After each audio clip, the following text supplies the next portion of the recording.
As you can see from this post-war photo, this area was once a parade ground used by the military in the 19th century, and it appears that any medieval buildings here were destroyed during the construction work. I have to admit I've been more interested in the medieval story than the later history on this site, but after finding out that one of the walls we've uncovered was part of the governor's mansion, I'm intrigued to know a bit more about it. This one shows one side of it, so we've got our church there, and this one shows the front. Just before it was knocked down in 1826. Looks rather nice, doesn't it? And it was the scene of some of the most amazing moments. A few years before it was knocked down, in 1814, there was a massive 4-day party here to celebrate the defeat of Napoleon. And we've got a list of the people who were here.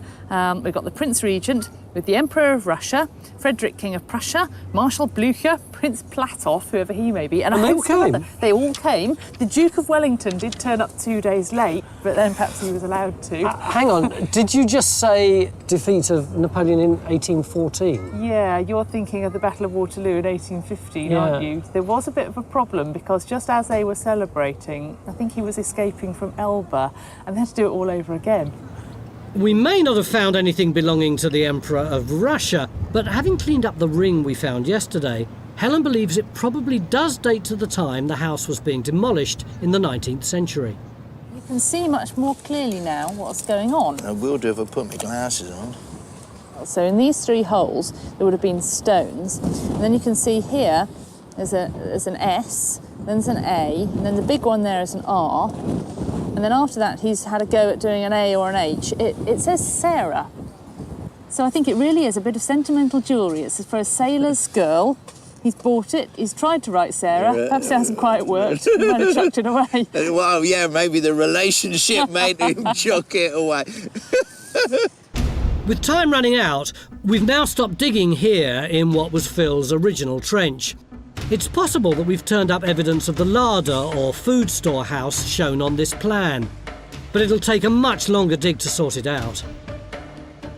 With the people who invited us here starting to crowd around the trenches, all our efforts are now being focused here in Trench 2, where we'd like to be able to prove to them that we've found the medieval hall belonging to the hospital. Right now, Phil's extending this excavation yet again to see if he can find the western end of the building. Mac? Yeah? I reckon I got it. You think you've got it? Yeah, I reckon I got it. At last we've found what we think is another medieval wall, and it's parallel to the wall we've already identified at the other end of the trench. Now it feels like we're getting somewhere. So it's going to be about that sort of width like that then? Well, it about that sort of width, but I'll tell you when I dug it. Yeah. It seems this medieval building didn't get updated to become part of the governor's mansion and would have gone out of use when the hospital was closed down by Henry VIII in 1540, along with the country's monasteries and other religious institutions. Hello, my name's John Gator. Time Team is fan-funded by Patreon. This vital support helps us to make new episodes. Joining Patreon gives you access to exclusive interviews, 3D models and masterclasses, plus lots more.